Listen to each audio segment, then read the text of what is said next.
2025 has actually been an incredible year for Raid Shadow Legends. We have seen an absolutely staggering amount of new content, as well as some quality of life improvements and general improvements to how we play the game. And you know what? It might actually be my favorite year that I've been playing so far. But instead of wrapping up all the new features and content that we got given in 2025, I thought it might be at least interesting to me, hopefully to you, to go over 5 champions that I've either pulled this year or at least started using this year that have completely changed the shape of my account and ultimately changed the way I play this game. Let's do it. Before we move ahead, just letting you know I've got a new player promo link and it is waiting for you in the pinned comment and description of this video. Whether you're new to Raid or maybe just want to try the free-to-play life, it's going to get you off to a solid head start with a free legendary and 3 free epics as you level up your account. Here's what you need to do. You'll want to log out of Plarium Play on your PC and uninstall the game. Click the link in the description and register with a brand new email address. Launch Raid, complete your tutorial, go to your inbox and claim your first free champion. This is a good one, guys. Now back to the video. Let's kick things off with the first fusion of 2025 as part of the Alice event. Mad Hatter. I love this champion. There pretty much isn't an area of the game that I wouldn't use him. I use him in Clan Boss, Demon Lord. I use him in Chimera, in Hydra, in Grim Forest, in Cursed City, Faction Wars Hard. Pretty much any dungeon, any content that you can think of, he is going to do really, really well. He's got a very cool A2, which is an AoE, Hex and Weaken, bringing in the ally with the highest crit damage to also smack as a little mini ally attack. And on his A3, he's got a lot of manipulation when it comes to duration of buffs and debuffs, as well as a turn meter boost. And to top it off, his passive, every 10 turns that your team takes, you will get a big heal, and every 6 turns the enemy takes, they get True Fear. Absolutely insane and worth all of the resources it takes to build him. As far as build goes, because his skills are so important, I went Reflex and 4-piece Merciless, so we're constantly just cycling through all the good stuff, and we don't just have to wait for it to come back round. Top pick, pretty much my favorite fusion of 2025, and I hope they bring us something early in 2026 that's going to be this much use to my account.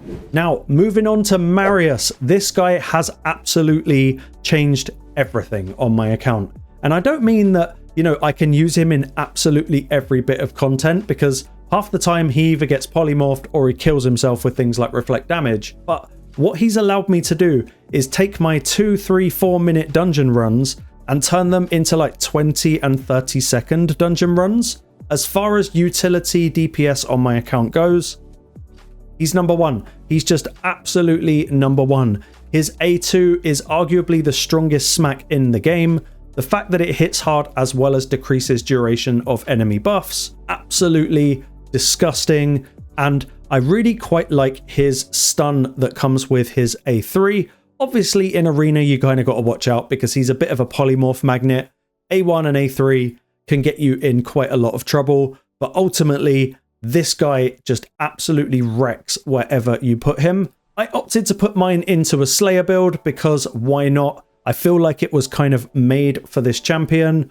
Whatever gear that you can get on him to get your stats crazy, just do it. He's worth your best gear and he is absolutely going to change everyone's account. If you still haven't done your Marius missions, stop watching this video and just go and do them. You won't regret it. Next up is going to be Nekmothar from the Lizardmen, my pretty much favorite Lizardmen champion that I've actually got on my account. This guy changed the way I play Hydra and really started getting me into recognizing that any champion that you've got that fills multiple roles is going to be just amazing to bring into any team. And it taught me a lot about team synergy and how to really pick a champion and build a team around them.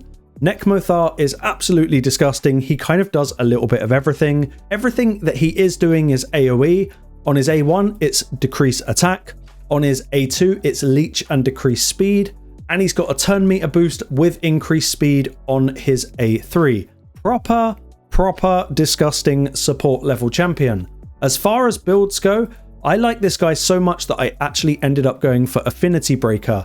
Like I say, I use this guy in Hydra a whole lot, and I got a little bit sick of seeing weak hits and things like that. Soon as I put him in Affinity Breaker, brought up his speed and chucked a couple of pinpoint bits on him, it changed absolutely everything. This is one build that I think I'm going to slightly revisit now that my gear is probably better. But as soon as I built him like this, I left him like this, and he has kind of become my Hydra go-to for pretty much anything that I'm trying to do. Like I say, this guy taught me a lot about how to really build a team to go for maximum damage. Love him. If you pull him, well done, he is going to change your account. So my fourth pick's actually going to be Phoenix. Now, I've had Phoenix on my account for probably 3 or 4 years, but this is the year I got his 6-star and really truly realized his actual potential. Now, if you haven't used him, you might look at him and go, oh, well, he's just an epic. And yeah, I guess you could say that, but all of his skills are absolutely amazing, but in particular, his A1. I call him the Wukong delete button. If you're ever up against Ultimate Death Knight and Wukong, just hit Wukong with this guy and he is just out of the fight forever. It's arguably one of the biggest A1 smacks in the game, and like with Necmo, it kind of taught me a lot about how to really tune a champion to do absolutely disgusting damage. He's also really cool when it comes to his A2 because it's AoE block buffs, and his A3, not that I ever use it much, but he is bringing decreased defense as well as decreased speed. It's only single target, but do not underestimate what this guy can do to any single target in the game. He's a straight up 6-star Ascension, just guarantee for me, and obviously with the Crushing Rend. As far as builds go, I went pretty old school. I went Savage and Cruel because I just want loads of damage out of him, and he's one of those champs where if you build him with absolutely crazy stats like high speed, high crit damage, lots of attack, as well as accuracy and resistance, I think you'd be surprised at just how many areas of the game this guy will become your #1 DPS.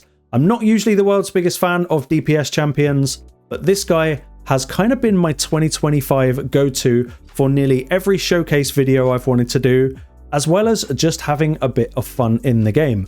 Not to mention, in Grim Forest, he is absolutely disgusting. Love Phoenix, how can you not? If you've got him, chuck his soul in your wish list, get him to 6-star, and run him everywhere. No brainer. And last but certainly not least, Donatello. Probably my second favorite fusion of the entire year. And if you know me, you know I just like support champions. DPS is boring. Big numbers, very nice, until they die. You know how it is. This guy is absolutely wicked. Like I've said about the other champions, it taught me a lot about how to prioritize champions and skills when I'm in fights. Obviously, his A2 is absolutely amazing because not only is it an AoE, but it's also decreasing cooldowns of your ally skills. This guy, for anyone that missed him, I know has had a whole lot of regret. And to take any advice from this video, when it does come to fusions, a lot of the time, forget the DPS. Just look at the supports. I know a lot of people have chronic FOMO for not getting their hands on this champion. He's just good everywhere. Obviously, he's got his skill reduction on the A2. His A1 heals all allies and activates random continuous heals. And his A3 is a team cleanse with continuous heal and strengthen, plus a turn meter boost. He's actually doing so much for one champion. I love him, even though I'm still mad at Plarium for making the purple turtle magic affinity. He should have been the Void champion. In my opinion, the best of the turtles by a mile. Totally worth building, and he will work in pretty much any build. I've kind of gone Supersonic, Righteous, and a little bit of Chronophage, but I'm not saying that's the right way to do it. He just works for me. He's fast, he's tanky, and he gets the job done no matter where I put him. And like most champions on this list, there isn't a bit of content in this game where you can't get good results out of him. He is top tier, and he made the whole Turtle collab absolutely worth it. So that's all from me in this one, guys. I just thought it'd be kind of interesting to show you some things on my account that have drastically changed this year.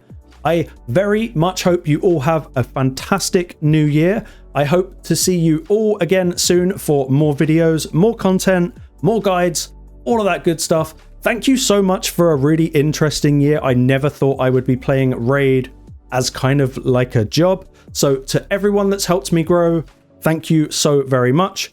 Loads more to come. Loads of good stuff's going to happen next year, and we're going to do it together. It's how it goes. Thanks so much for watching. I'll see you on the next one.